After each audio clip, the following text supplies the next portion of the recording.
കുറച്ച് കാര്യങ്ങൾ മാത്രം പറയാം.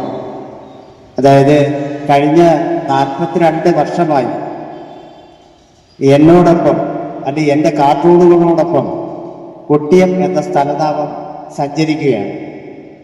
അതുകൊണ്ട് തന്നെ കൊട്ടിയത്തിനോട് അത്രയും എനിക്ക് ഒരു അറ്റാച്ച്മെൻ്റ് ഉണ്ടെന്ന് തന്നെ പറയും. കാര്യം എൻ്റെ വീട് വളരെ അടുത്തായതുകൊണ്ട് എൻ്റെ ഒരു കുട്ടിക്കാലം എന്ന് പറയുന്നത് ഈ ജംഗ്ഷനിൽ തന്നെ ആയിരുന്നു എന്ന് വേണമെങ്കിൽ പറയാം. എൻ്റെ സുഹൃത്തുക്കളാണ് എല്ലാവരും ഇരിക്കുന്നത്, അവർക്ക് എല്ലാവർക്കും അറിയാം. എൻ്റെ ഒരു കുട്ടിക്കാലത്ത് ഞാൻ കൊട്ടിയത്തിൻ്റെ പടം വരച്ചിട്ടുണ്ട്.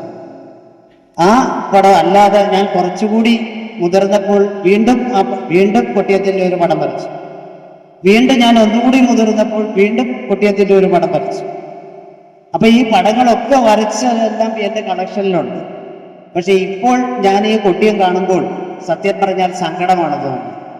കാര്യം വലിയൊരു മതില്, കൊട്ടിയത്തിൻ്റെ നടുവിലൂടെ ഒരു മതില് പണിതിരിക്കുകയാണ്. അപ്പുറത്തൊരു രാജ്യം, ഇപ്പുറത്തൊരു രാജ്യം, അങ്ങനെ 2 രാജ്യങ്ങളാക്കി കൊട്ടിയത്തിന് വിഭജിച്ചു കഴിഞ്ഞു. ആ വിഭജനം കാണുമ്പോൾ സത്യം പറഞ്ഞാൽ നമുക്ക് ഒരുപാട് സങ്കടം തോന്നും.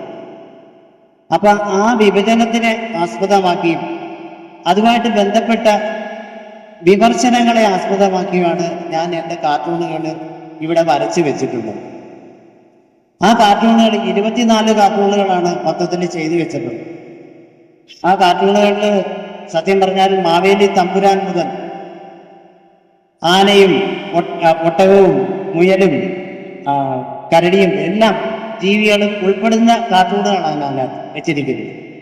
സത്യത്തില് അങ്ങേയറ്റം മുതൽ ഇങ്ങേയറ്റം വരെയുള്ള ആ കാർട്ടൂണുകളിൽ നിങ്ങൾ ശ്രദ്ധിച്ച് നോക്കുക എന്ന് പറഞ്ഞാൽ ഓരോ കാർട്ടൂണുകളിലും മൈന്യൂട്ടായിട്ടുള്ള കാര്യങ്ങൾ വരെ ഞാൻ ശ്രദ്ധയോടെയാണ് ചെയ്തിരിക്കുന്നത്. കാര്യം ഈ നമ്മളുടെ ഈ ഹൈവേ എന്നുള്ള അതിനെ മാത്രം ആസ്പദമാക്കിയിട്ടുള്ള കാർട്ടൂണുകളല്ല, അതിനെ ആസ്പദമാക്കിയിട്ടുള്ള കാർട്ടൂണുകളുണ്ട്.